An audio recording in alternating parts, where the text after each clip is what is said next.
There's something about the capo that most guitarists never really get taught. And it's not a gimmick, and it's definitely not cheating. Does the capo still feel like some kind of mystery tool? Or maybe you use one, but you have no idea what it's actually doing. Or maybe you're on the other end of the spectrum, an anti-capo snob who thinks it's a shortcut.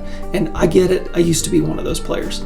But once I actually understood what the capo was doing in terms of how music works, everything clicked. So today, I'll show you how a capo actually works, not just mechanically, but musically, through the lens of the 3 essential guitar skills: the number system, the cage system, and the landmark pentatonic system. And by the end, you'll see the capo is one of the most useful teaching tools on your guitar, even if you never use one on stage. But before we dive in, I made something to help you follow along. You can download my capo cheat sheet and a free backing track for this lesson using the link below. Why the capo matters. A capo isn't a gimmick, it's a shortcut to understanding the fingerboard. Think about it, it's basically a movable nut. You're just locating fret 0 wherever you clamp it. Practically speaking, the capo lets us physically play a song as if it's in one key, while the chords we are playing sound like another key. That simply shifts the key of the song while keeping all of the open string magic that the guitarists love. That's the big reason why we favor certain keys: C, G, D, A, and E. They give us lots of open strings, rich voicings, and creative possibilities that we lose in other keys. For example, the keys of C, G, and D have all of the open strings available and all of the possibilities that come with that. While the keys of A flat, D flat, and G flat or F sharp, they lose open strings, so we end up playing a lot of bar chords and we have no open strings available to us for riffs. So it's not about being lazy, it's about being musical. Having those open strings available lets you use beautiful open chords instead of boxy bar chords. And so many of our favorite guitar riffs use open strings. So instead of thinking of the capo as cheating, think of it as reclaiming all of those creative options in any key. All right, enough theory. Let's actually hear what this looks like on the guitar. Let's take a simple and common chord progression in the key of D. We'll do 1, 5, 6, 4. If we look at the number system, that gives us D, A, B minor, and G. I'm going to use the player for the number system practice studio section of my course and call up the backing track for that progression. So now if I wanted to take that progression and play it in the key of D, again, that would be D, A, B minor, and G. And that's not a bad key for guitar, so let me demonstrate that key.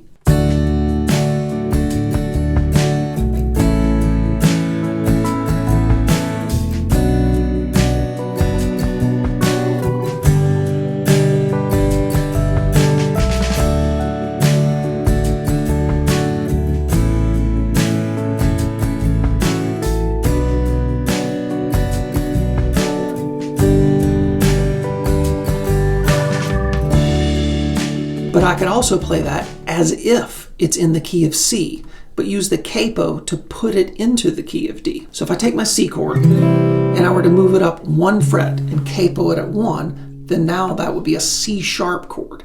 If I move it up another fret, then that becomes a D chord. So let me put the capo at the 2nd fret. Now when I play the C chord shape, it sounds like a D chord. Now if I were to play that progression as if it was in the key of C, I would get C, the 1 chord, G is the 5 chord, A minor is the 6 chord, and F is the 4 chord. So when I play the C chord, it actually sounds like a D chord. When I play the G chord, it actually sounds like an A chord. When I play the A minor chord, it actually sounds like a B minor chord. And when I play the F chord, it actually sounds like a G chord. So here's that same progression played as if it's in the key of C. I'm still in the key of D sonically. We sound like we're in the key of D, but I'm physically playing it as if it's in the key of C.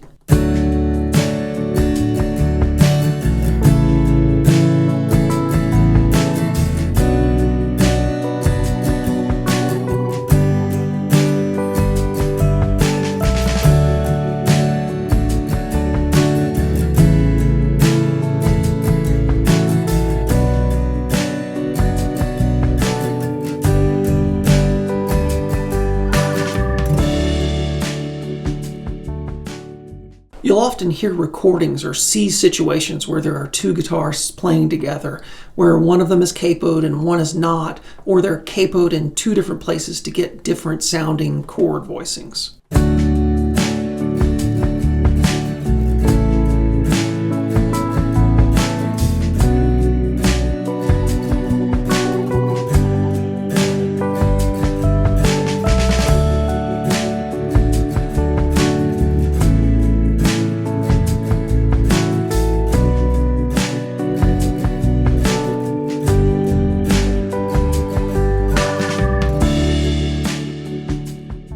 So this is also where the caged system comes into play.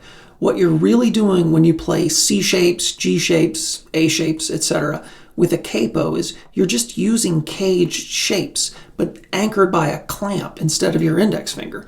So when you play a C shape at the 2nd fret, basically I'm playing the C shape of D, which I often simplify to what I call the practical C shape of D. Caged is capo logic, just without the capo. Now let's flip it. Say you're learning a song that says capo 3, play in G. Well, what's really happening?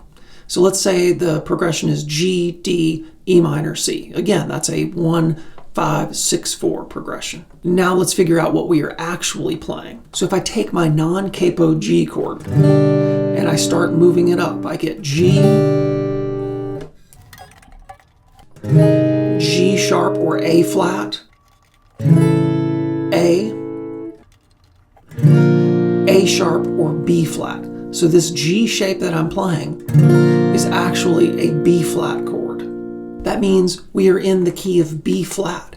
So I'm actually playing 1, 5, 6, 4 in the key of B flat. B flat, F, G minor, and E flat.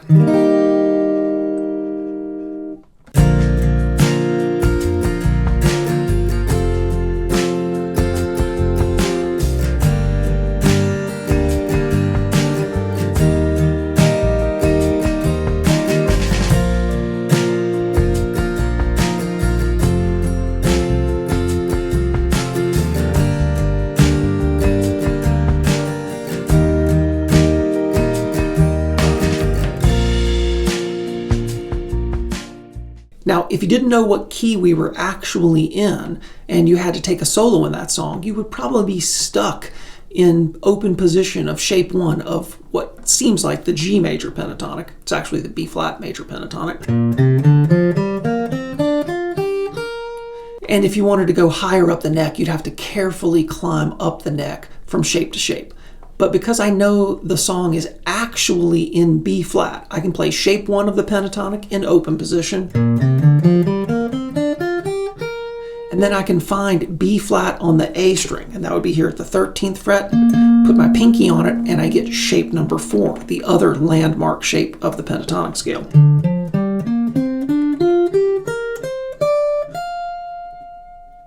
This knowledge gives me the same level of freedom that I have soloing all over the neck without a capo. So let me demonstrate that. First, shape 1 in open position.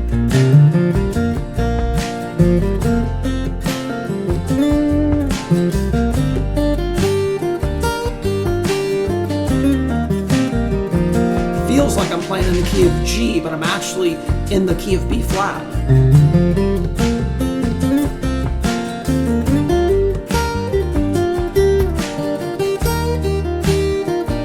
Then I can just jump right up to shape 4, which I found up here.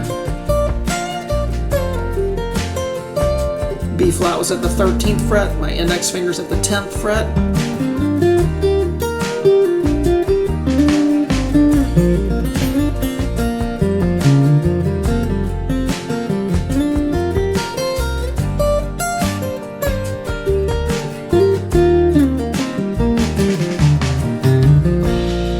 So there's a real power in understanding what the capo does. It's not about convenience, it's about understanding the language of the fretboard. So whether you love capos or hate them, knowing how they work connects everything. Your number system, your caged shapes, and your pentatonic map. It's one of those small bits of knowledge that can completely change how you see the guitar. So be sure to grab the capo cheat sheet and the backing track from the link below if you haven't yet. And check out this video next. It'll take everything that you just learned and show you how to apply it musically. If this lesson helped, hit like and subscribe. It really does help more players find this channel. And thanks. I'll see you next week.